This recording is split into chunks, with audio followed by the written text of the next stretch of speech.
Good morning, good afternoon, ladies, gentlemen, creatures from the far beyond. We are the Clash and Conferences Network. This is our all sports rotating members podcast. We are glad to have you from wherever you listen to your podcasts. If you're tuning in for the first time, remember to check us out on socials. We're all over the place at Clash and Conferences or Clash and Conferences Network. Quick shout out to our sponsors. If you are in the Lancaster area, see Lean at Sparrow Hair Studios and let her know that you are part of the network for a discount.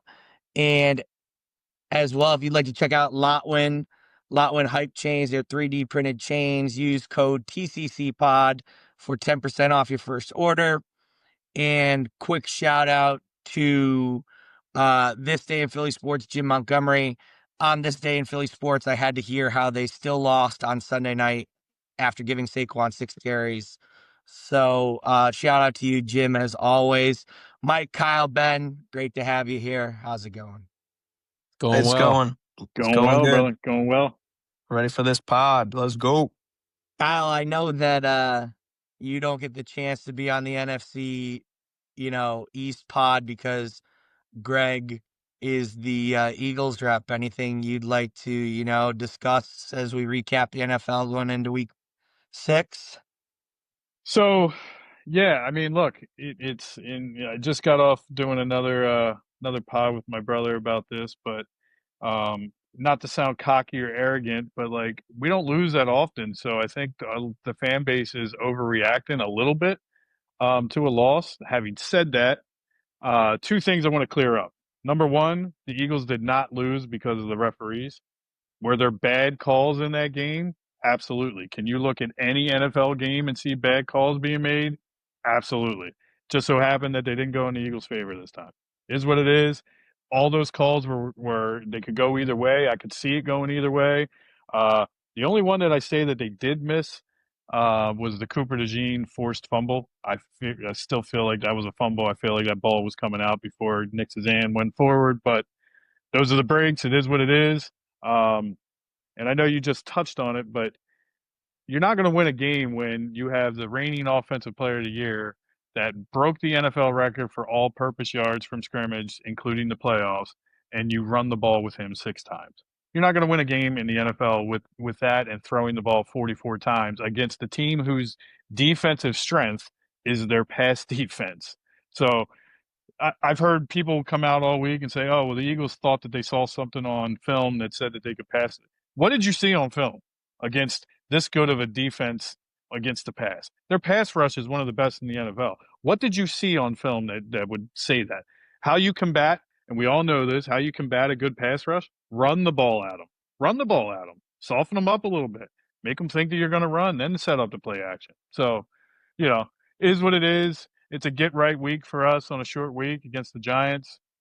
I think they're going to get right, and I don't think that game's going to be close, to be perfectly honest. And I'll be shocked if it is. The Giants had 3 turnovers against the Saints. 5 turnovers, not 5 possessions. All right, well, Jackson Dart was responsible for 3. Either way, I can see if they had 5 against the Saints defense, come on. To be fair, I agree with you on the Philly take that I do think they'll probably win handily tomorrow night or Thursday night at this point. But I will say, watching a lot of the Giant game, because that's our local channel up here in New York, and my stepdad's a big Giant fan. A lot of friends are a Giant fan. So I always throw it on one TV in our setup. Like, some of those turnovers were not necessarily like yes, when you look at the box score of what happened, they look bad. But the one that was like really bad, I'm sure you guys saw, was like the one where Dart was kind of trying to make a play and he literally just hit his own thigh and fumbled the ball, and that flipped the whole field. And then they're going to score and Scadaboo gets stripped. The other two were like 4th down and 7. So throwing the interception was just like punting, and I'm not making excuses for them, but I think the 5 turnovers and 5 possessions was a little bit blown out of proportion. So Topher, I don't say anything nice about you. Benny, how was Buffalo, man? It's your first chance to talk. You got to see the Patriots win in Buffalo. Let's hear it out. Yeah, so I took a road trip with my boys. We drove up middle of the day Saturday. It's a nice little trip if you ever find yourself driving through upstate New York. It's a lot of good scenery, this time of year with it being fall now, all the different leaves and the colors of the trees. It's That's just a cute. really cool place. But anyways, I was And hold there on, for some. I gotta interrupt you for a second, and I just need to let you know that's the worst drive in New York State. It is one road, east to west, and it's no lane change. It's 2 lanes for 400 miles. It is the Yeah. worst drive in New York State. Oh yeah. Yeah. Well, just chilling with your boys, knowing you're gonna go see the Pats give the Bills the first loss. Like I was telling y'all on whatever podcast I was on last. I was telling all my friends and I had this confidence, and then the game happened. I mean, I don't wanna say it, but that could have been the game of the week. It might have been the game of the week. Everyone's talking about Drake May and the Pats now. Yeah, statement win. Absolute statement win. Yeah. No, And then the only thing that pissed me off is that I picked the Bills in Survivor, but other than that, it was a good game. Poor guy. Poor guy. Well, now you're here for the Pats. Get ready because we got the Saints My next. only comment on that game is this: is that I really liked how the Patriots played. I loved how they fed Diggs in a quote unquote revenge game. Oh Yeah. But yeah. I mean, No I'm sure touchdown this is though. No something, touchdown. Mike, I'm not sure if you guys talked about this, but this is something that we can definitely talk about on the All Sports Pod. This was the most flag happy weekend I have ever seen in the NFL in recent memory. And not just in that Sunday night game, but literally that Sunday night game, the first quarter there was what?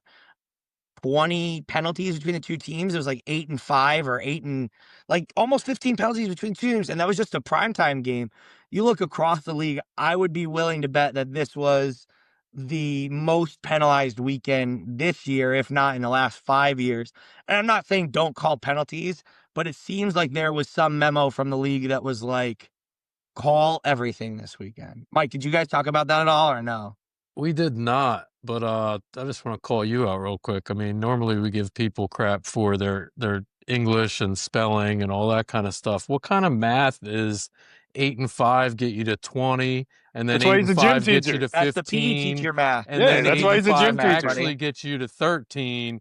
I mean, just whatever number you want it to add up to, though, my guy. Yeah. He's Well, a gym if you teacher. multiply 13 times 3, that's the amount of years it's been since the Bears have won a Super Bowl. Oh, So, damn. other than that, you can start Damn. questioning my You're math. getting better all of Wow. a sudden. I Wow. actually think it Wow. might, now that I'm thinking that was just kind of a joke, but it actually might be exactly 39 years since Jim From was the Jim was top quick rope. math. Yeah, it it could is. be It is 39. 80. No, it's Yeah. 49 years. It's somewhat, I don't know at this Get point. out of here. Just get out of here. 1, And with 2, that, 3. Ding, ding, and with ding, Uh, that, ding, ding. and with but, that, we shut it no, down for the night. Good evening. Good evening. Wow. Good evening. now I got Wow. to do, Wow. hey, Siri, when was 39 years ago?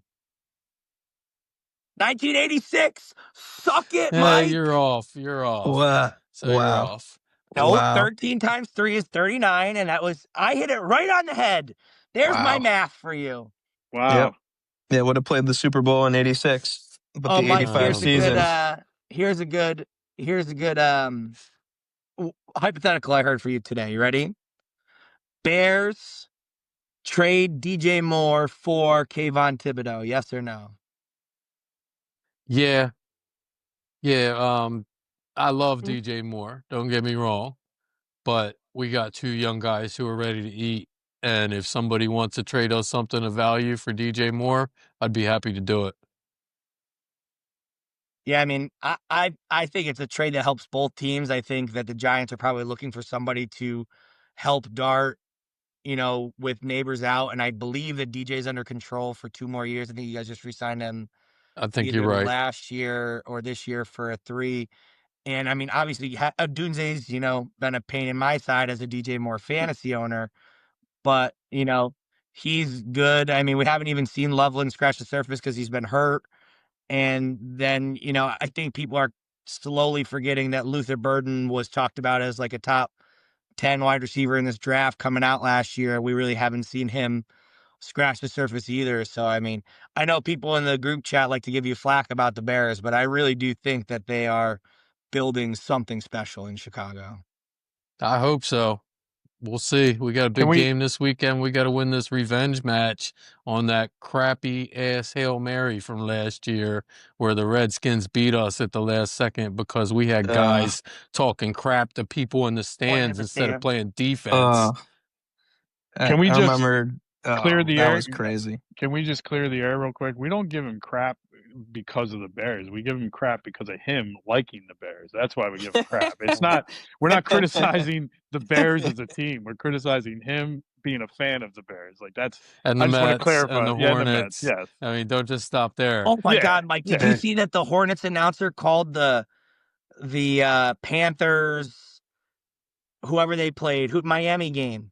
Why was it a big deal? I did see it, and the Oh, he people were did also? talking about it, So but I don't know if you've ever why. watched like the Hornet. I mean, I'm sure you have. As a Hornets fan, you've heard the Hornets announcer how he just freaks out about everything. He It's was like, doing the same thing. Yeah. there would be like a Okay, all right. 5-yard run. He'd be like, "There's a 5-yard run by Dowdle down the middle, and he's tackled down for 4 yards." Like, It was good, man. happening? It was good. All right. Like, and then like, dude, you gotta watch the Waddle call. He's like, and Tua loads up and he goes, "Oh my God, he's down the middle of the field, touchdown!" Like, it was electric. I'm gonna have to dude. look that up now. Dude. I had heard that he was doing it, and I saw people talking about it on social media, but I really didn't see any clips or understand why Dude, people were good. talking about Yeah, it it. was So good. that makes sense. Only thing that would have made it better is if it was like a 6-3 game. Like that was it. Yeah. There was no touchdowns because he would have made it that exciting, man. It was nuts. It was nuts. It was awesome. And Yeah. Mike, speaking of math, I know that when we flash the standings right here, I'm not in first place, but you could chalk up my fantasy team for a win by 0.0000004 over the bearded one who has been on his high horse as late. Yay has. Man behind the chair, you want to pop out for a second and let the world know that you don't want to pop out for a second. Very Shit, cowboy. hard shade. He shook Very you off Jerry like of a you. starting Very pitcher Jerry telling a of you. catcher Did. no He did. Tough curveballs. L. Hey, Very you know- Jerry of you. you're Yeah, not so- quite so- as so quick look- to meet the press after an If he L. won, he'd be Yeah. on here. If he won, he'd be 100%. like, "Oh yeah, I'm being on camera tonight." Yeah. He was on the last few weeks when he was in the See? number Yup. one position. He All didn't right, have no all right, problem. I'm here. showing I'm tape. here. What do you want? What do you want? Oh! I'm here. He's here. He's here. All right, Steve. Peer Some pressure people are gets him every saying time. some people are saying, I won't name names, but some people are saying that since your comment about some person's other comment about your draft strategy that you lost to that person and he took it personal. How do you feel about that? I'm still ahead of that person in the overall standing, so I don't really take much to it. That's also math, Ooh. Patty. Ooh. Hey, look, you Oh, beat wow. me, buddy. Wow. All right, you got me. What am I supposed to say? You got me. All right. I was on my high horse. You're right. You're right. I'm Yes. wrong. I Yes. stink. You're Yes. good. Listen, You're Steve, good it was looking. fun while it Steve, lasted. I'm not this- so good looking. Steve, this is the first week, if I were you, that I would have given credit to my spouse, who is your co-teammate on this fantasy team. You could have said, we lost because of her. She took this one draft pick that I didn't want. You could have thrown her under the bus. I love my wife, but I will say A.J. Brown has really been not holding his own for us. And See, there you she go. was so adamant on we had to have him. So, but Looks You know like I need to why? make another I trip was to thinking what I was saying, Philadelphia. Ben has not massaged his hamstring in a Yeah. very long time. Come so on. All He right. needs to Looks give like him the McNally. it was Buffalo this man. week. It's Philadelphia next week. AJ, I'm rolling congratulations, up. Patty. I'm out. Thank you. Good to see you. So speaking of the this- standings, we got the Holy Quran in first place, the bearded one in second, That's a and great then our- nickname. our boy Mr. Philly Mike Randler in third, yours truly in fourth, and then the man who was going to join us tonight and had some things come up, the juice is loose, number 5. Big matchup this week between number 3 and number 4 and myself and Mr. Philly. So the Grundle Uh-oh. Funk plays the. It's going to be a barn burner, ladies and gentlemen. We'll see. We'll see what happens next week, but something tells me the Funk's gonna take the down. Some You guys- fantasy heavyweights ready? right there. You guys Before smell we- that? Before we You switch, smell I got a wager? a wager, a capital sure. gains. Yeah, we can Uh, do something like that. Off the book. Off the screen, of course. Yeah, So off the screen. quick NFL question before we transition to some playoff baseball. Here it is. So one of my favorite, local radio shows, ESPN New York, DPH Rothenberg. I go to like their events. I've told you guys stuff like that. They do a segment on Tuesdays that they call Cuddle, Marry, Trash, which is based on another game that doesn't have some nice words in it. But basically, I'm going to give you 3 wideouts. You tell me which one you think belongs in the Jefferson Chase Lamb tier. If you believe, I think C Lamb's there. If you don't, that's fine. So I'm going to give you 3 names. You have to marry one to be in the top, cuddle one, and trash one. Doesn't mean you think they're bad, just means you don't think they belong there. Your 3 names are as follows: Puka Nakua, Amon-Ra St. Brown, and Jackson Smith and Jigba. Oh my god. So it's Cuddle. Hold on, I'm trying. Cuddle, Cuddle, marry, marry, trash. trash. You're going to marry the one that you Cuddle, think marry, belongs there. trash. Cuddle, You're gonna marry, marry the one you trash. think Cuddle, belongs marry, there. trash. Who Okay, would like to go first? Ben, you look like you got it. We'll let the I'll other go. two I'll think. I'll go first. I'm getting down on one knee. AJ, we have our moments. Don't get me wrong, but I'm getting on my knee and marrying Amon-Ra St. Brown. The story behind that guy, he can name every single receiver in order and for the teams that were drafted in front of him. Guy plays with a chip on his shoulder. He balls out. I'm marrying him. I'm cuddling Puka Nakua. He's that little guy you like to have on the bench just in case you want to slide him on into the starting lineup. He's starting to make some noise. I think I saw Schefter said he's on pace to break the receiving record when it comes to yards. He's on pace to be the first receiver over 2,000. So I know he's been kind of brittle in Puka his career. Yeah, as long as he can stay healthy, man. I mean, we'll see. And then we're trashing Jackson Smith and Jigba. No offense to him, just the guys he's up against. I'm still coming around on him. I think he's pretty solid. I just need to see more. I need him to do it over a full season as the number 1 guy before I start buying in. But yeah, we're marrying Amon-Ra, we're cuddling Puka, and we're trashing JSN at the moment. All right, Mike or Kyle, who would like to go next? I'll go. So I'm marrying Puka Nuka. He's my guy. And I'm just gonna leave it at that. The dude plays very well, catches everything, and he's a beast. He's stronger than what he looks. Um, I am cuddling Jackson Smith and Jigba because he's a possession receiver. I feel like he catches a ton of balls as well. Pauls. And I would know a am. thing or two about catching balls. I knew you were going to say it. That's why I gave you the opportunity, buddy. I gave you the opportunity. I teed it up for you. It's been a while. I wasn't going to say anything until Ben started laughing. Continue. And listen, I don't have anything against any of these receivers, but if I have to trash one, it's St. Brown because is his name Amon-Ra? Amon-Ra? Like, I'm going to mispronounce his name all the time. So that's why I have to trash him because I guarantee you I'm going to get his name wrong, and I feel like that's disrespectful to him. So I'm going to trash him. Okay, whatever you say, Killy. Mike, what do you think? I think these guys are both Lancaster. wrong. I think these guys both got it wrong. JSN, I'm going to marry because he is when it comes to wide receivers, he's the sexiest thing going in the NFL right now. If you guys better check his stats if you think that, I mean, he's putting up like 100 yards every single game. And the one game after he had like 0 yards in the first half, he still got to like 85 or something like that. So like he's crushing it. He's crushing it with Sam Darnold as his quarterback. I mean, he had a resurgence last year, but nobody's calling him an all-pro of any sorts at this point. JSN is the man. I'm cuddling St. Brown because he's safe.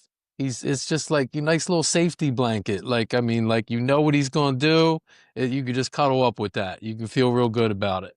And the Nuka Puka guy, trash, man. He's going in the trash. He was what, a 6th round draft pick, 7th round? Was he undrafted? I don't even know if he was drafted. He was a very late pick. He wasn't heralded coming into the NFL. He's the man. I don't know how he's doing it. He's not faster than everybody else. He's not better than everybody else. He's just getting it done. but he's going in the trash bin for me.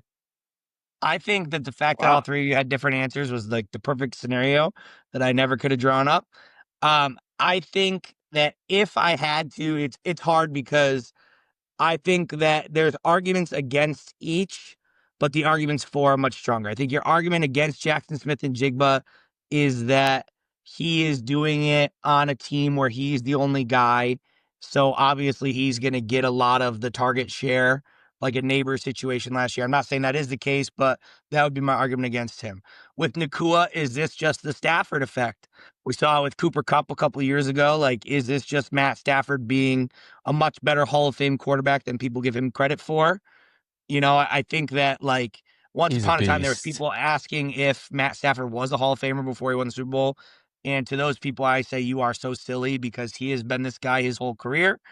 And the Gamer. knock Absolute gamer. on Amon-Ra would be he is in a system that benefits him where you have two elite running backs. So obviously when you face loaded boxes, you're going to get better opportunities as a wide receiver. However, if I had to pick for no reason, I think that all three may end up in this tier, especially fantasy wise. By the end of it, I will marry Amon-Ra, I will cuddle JSN, and I will trash Puka Nakua. Not because he's not good, but I just think that I think people forgot about JSN coming out of Ohio State. Like, everyone was like Marvin Harrison Jr., Marvin Harrison Jr., Marvin Harrison Jr. And Jackson Smith and Jigba was the best wide receiver on that team that lost to, I want to say, Clemson or whoever it was when he was still there in 2022 before he came out. So that was an interesting one. Seems like a good time for some type of graphic from Steve. Hey. And we will transition into some playoff baseball. I know it's a sore subject with Mike and I, but obviously as baseball connoisseurs, we can, It's getting better. still enjoy, you know. But Kyle, I will give you the floor first. I know that you have wanted to talk about Roas and the whole crew in Philadelphia for at least 2 nights now. So, Kyle, I will give you the floor first. Appreciate that. I appreciate that. So, couple things. One, look, why in God's name do you bunt in that situation? You got no outs and arguably the slowest runner on your team on second base. So why do you bunt? That's number one. Number two, if you are going to call the bunt, why are you so fundamentally weak as a team that you can't see that they have that wheel play on? The corners are crashing. Pull the bat back. What are you doing? Like, you bunted. That was a good bunt on a normal play, but when they're running the wheel route and everybody's crashing in, you hit it right to them. So Did you see the reason why they lost on I didn't mean to interrupt you. I was going to say, did you see the Jimmy Rollins video on it? Like, did you see Jimmy Rollins' breakdown of it? Yeah, continue. That's all I was going to ask. Yep. Which tells you how good he was on the bases, right? It tells you how good he was and how smart he was as a player. But the difference in that game last night was the fact that Muncy made that play and Trey Turner did not. Trey Turner did not make the throw home when he should have made that throw home. If Trey Turner makes the throw home and makes a better throw and Realmuto makes that tag, I don't even know if the Dodgers score any runs that inning, right? Because that's a momentum killer. They throw him out at the plate. He probably gets out of that inning. But look, it is what it is. The real issue with the team is the fact that your high priced players are coming up short. They're coming up real short. Harper, Turner, Schwarber. I mean, from a Phillies fan, if we want to re-sign Schwarber, he definitely has helped us this year in this postseason. He probably cost himself 40 to 50 million in a contract. Yeah.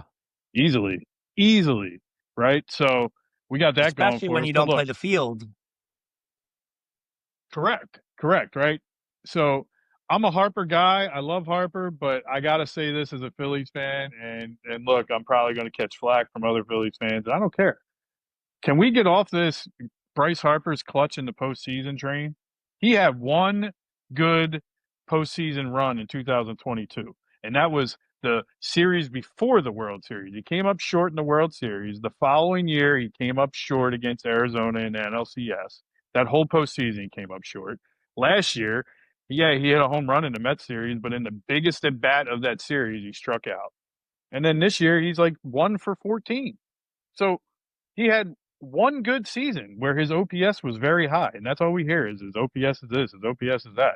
I don't care about OPS. Stats are great. I want wins, and he ain't giving us either one right now. So, look, I love him. He's a great kid, great kid, great kid. But when it comes to crunch time player, he ain't it, man. There's no heart on that team. There's no fire on that team. I remember my rant back in April, and Patty, I know you remember it pretty well when I was talking about Roas. There was no heart on that team then. I called it out then. They gave us a little hope in the summer with a little win here, a little win there. 96 regular season wins. They don't mean for playoff time. Doesn't mean anything. You can bleep that out, whatever you got to do. It doesn't mean anything. They're going to be in Cancun as of Friday. They might win one in LA, but they ain't going to win two. It's a disappointing year, but as a Philly fan, every year is disappointing. So it is what it is. We got the birds.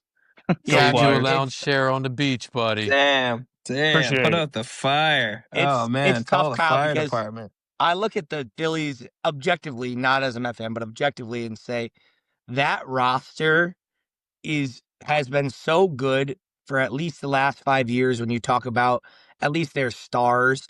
And I thought that this would be maybe a turn of the tide for them when you look at what they got out of Ranger Suarez, and they got out of Jesus Luzardo, and they got out of these guys that they didn't have, and adding them to Bryce Harper, JT Realmuto, even Stott has been not a good regular season player, but a good playoff player in the last 2 years. Like, Mm-hmm. I thought that those additions would definitely help them. And obviously, drawing the Dodgers is not fun.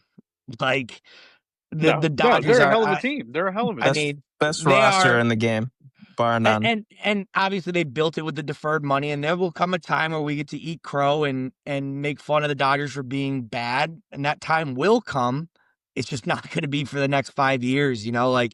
And again, I'm not ever going to say the Mets season was a disappointment with the payroll and not making the playoffs. It's a joke that they didn't, and I haven't gotten a rant about that yet.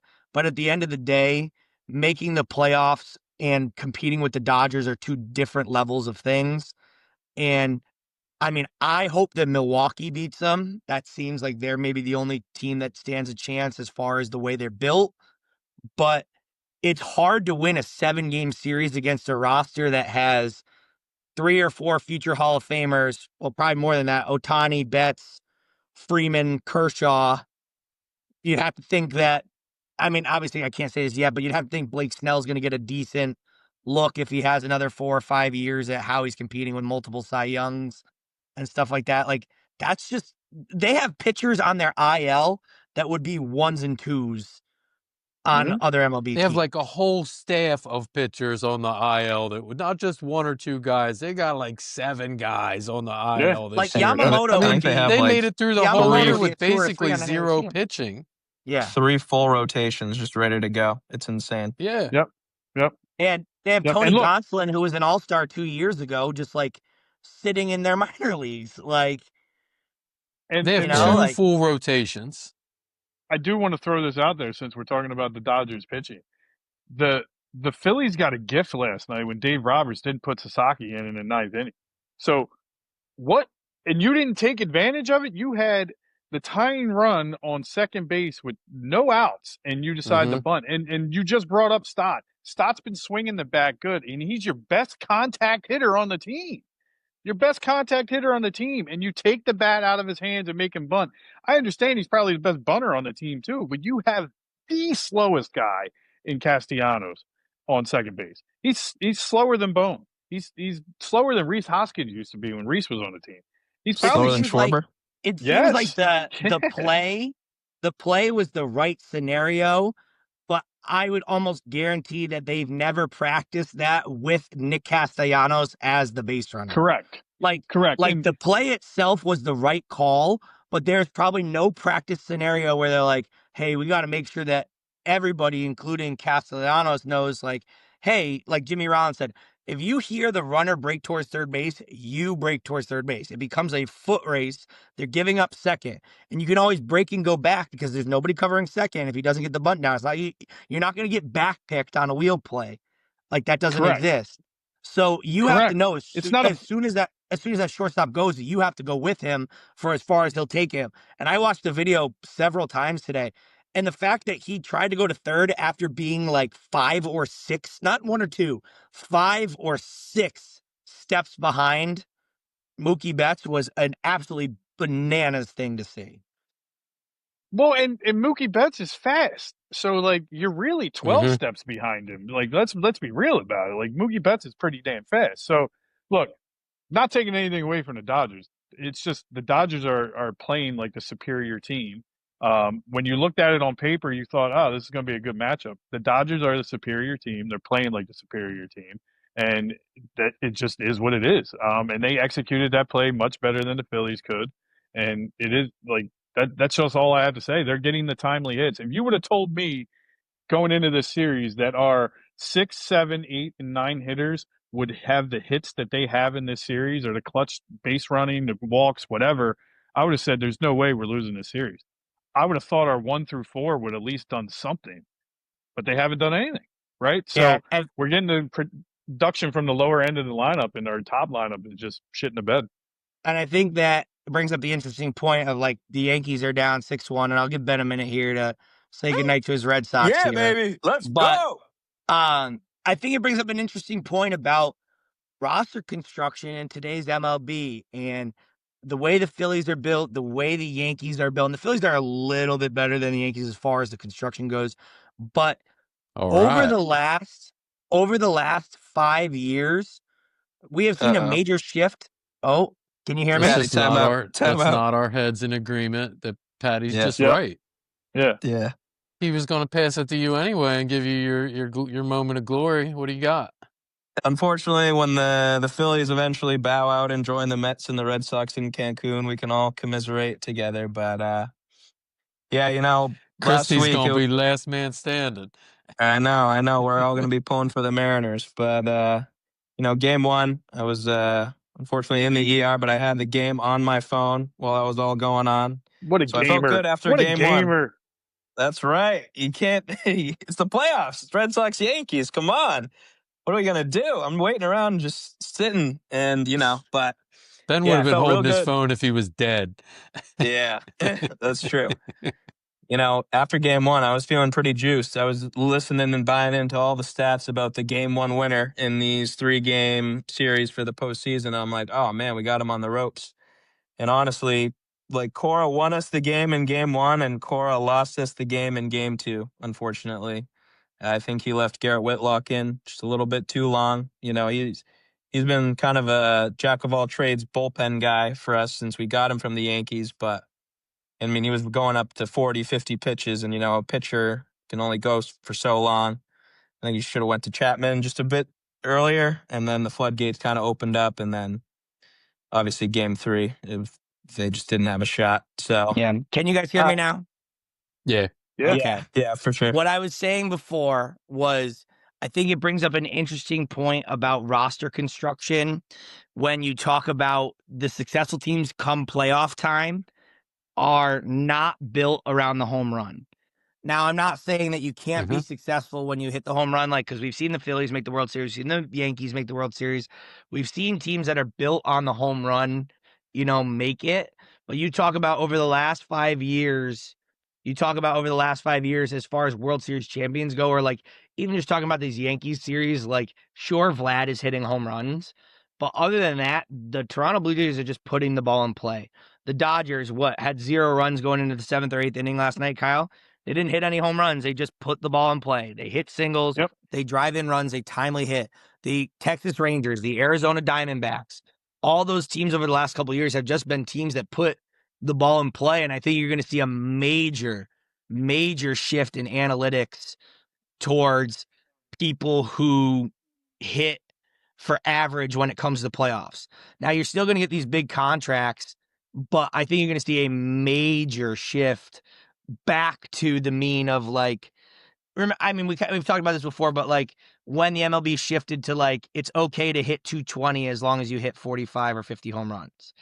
I think you're going to see a major shift, especially in championship teams, of they want the bottom of their lineup to be 270, 280, 290, probably not that high in today's MLB, but 270 hitters that produce when it matters or puts the ball in play when it matters.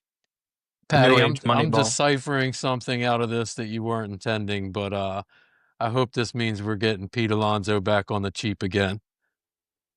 I mean, I don't know I about that know one, he man. earned a big contract, He, but I'm he hoping might be nobody driving to gives it to him Boston. again. here's He might. Yeah, I don't disagree with that, Ben. I think it depends on if a team is willing to pay the money that he wants as a Boris client. Like, I just think that that's the big factor is that you are gonna like, is there a team like Boston or the Giants that might throw him a huge contract? Yeah, and if he goes, I'm not gonna blame him. It is what it is. No, But I also think, like, I was listening to Buster Olney the other day, and he said it like as bluntly as I could say it. Pete is more valuable to the Mets than he is to any other team in the yep, MLB.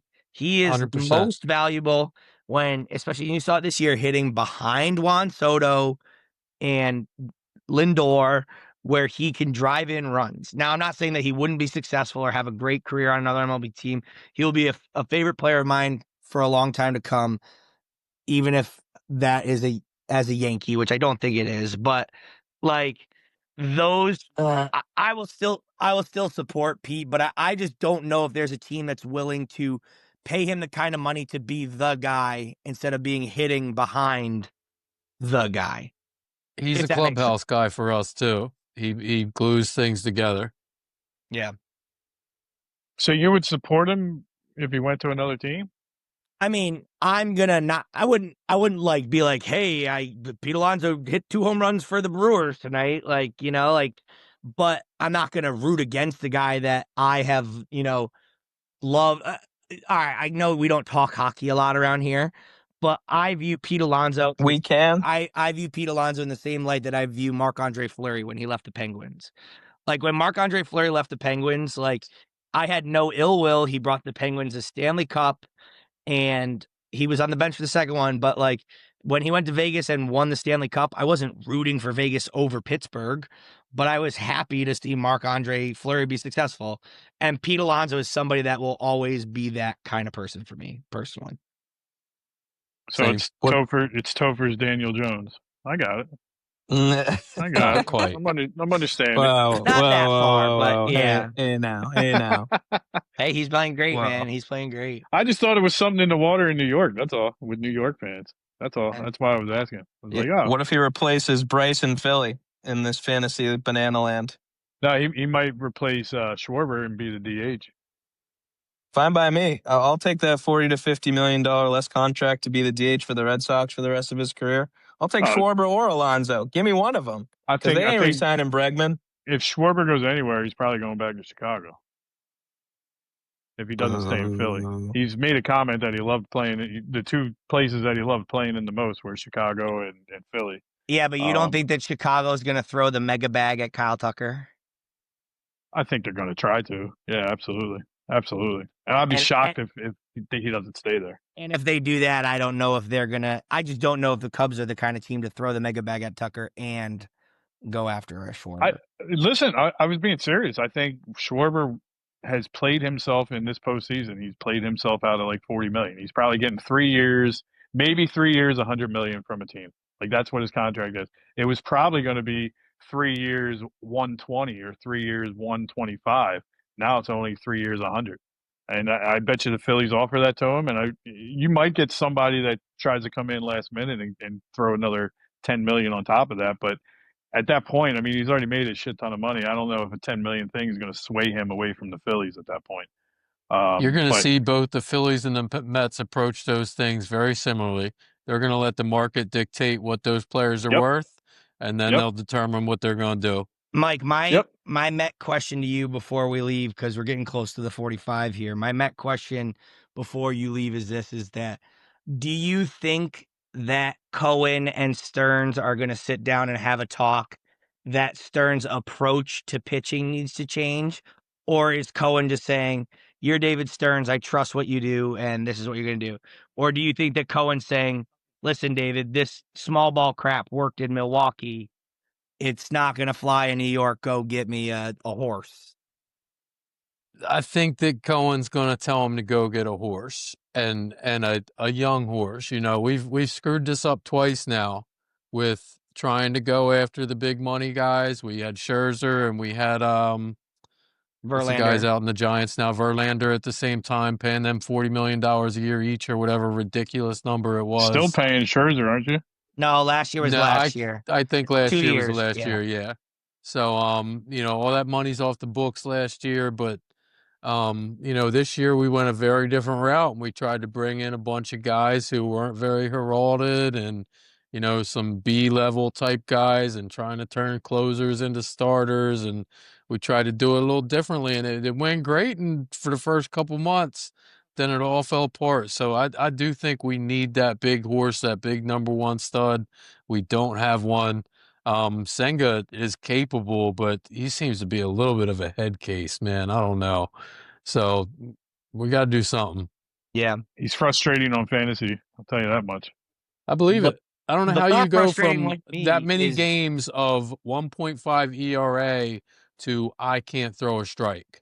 Yeah. I don't know how that happens. The more frustrating one to me is Peterson, because you didn't think that he was much, and then from July of 24 to June of 25, he was arguably the best left-handed pitcher other than Max Fried and Garrett Crochet, a top 5 left-handed pitcher in baseball. And then he just poops his pants for 2 months. Well, listen, against the Pirates. Let me ask you this, because of having Mets and Red Sox representation, which one of your teams is going to make a play for Paul Skeens? No one. Not a single organization. The Pirates only care about ticket sales. They don't care about turning their franchise around. They're going to keep Paul Skeens in Pittsburgh till his contract is up. Maybe the year before his contract's up. Maybe the year before they deal him. But they are going to. The Pirates owner does not care about good baseball. That's why his biggest contract signing in the last 5 years has been Brian Reynolds. And he is just going to juice Paul Skeens for all he's worth, because people will go to see him. They'll go to see Livy Dunn. They'll go to see all the stuff that comes with Paul Skeens, but that makes him money, and that's all that matters to him. Yep. Sad. But I would say the Red Sox, because they have the prospect pool to go do it. I don't think the Red Sox prospect team is a little bit better than the Mets. The Mets were named the #1 minor league in baseball not too long ago, bud. Oh. Whoa! I will say though, Ben, if you want, he took Skeens, it personal. He took that shit personal. If you want Skeens on the Red Sox, that's going to cost you Mayer or Roman Anthony, and I don't think that the Red Sox are going to do either of those moves when they're already competing. Mayer's going to replace Bregman because they're not going to re-sign Bregman. Hot take. No, I think it's probably the right take. I know a team that would use him. We'll give you Alec Boehm. You can have him. No, he's just going to walk. We'll give you Starling Marte, the corpse of Starling Marte. You can take Schwarber's money and throw it at Bregman, and that'll be a nice little pivot. All right, well, Bregman. Gentlemen, this was a really nice time. Oh, sorry, Kyle. You want to finish your point before I go? I'd rather play with no third baseman next year than to have Bregman or Boehm. I like it. Wow. You heard it here first on the All Sports Pod. Phillies will be playing an 8-man lineup next year. Gentlemen, it's always great to talk with you. Our regular host, or this rotation's host, Karan, should be back next week. Really good talking football and baseball. Steve, we appreciate your humble coming on for the fantasy football. Much respect from my end. And as always, check out our sponsors, Lotwin. Check out Sparrow Hair Studio in the Lancaster area and This Day in Philly Sports. We are the Clashing Conferences Network. You can find us on all your socials, Instagram, Facebook, Twitter, all that stuff. And have a great night or morning, wherever you're listening to us. Go Bears. Go Birds. Boom, boom, boom.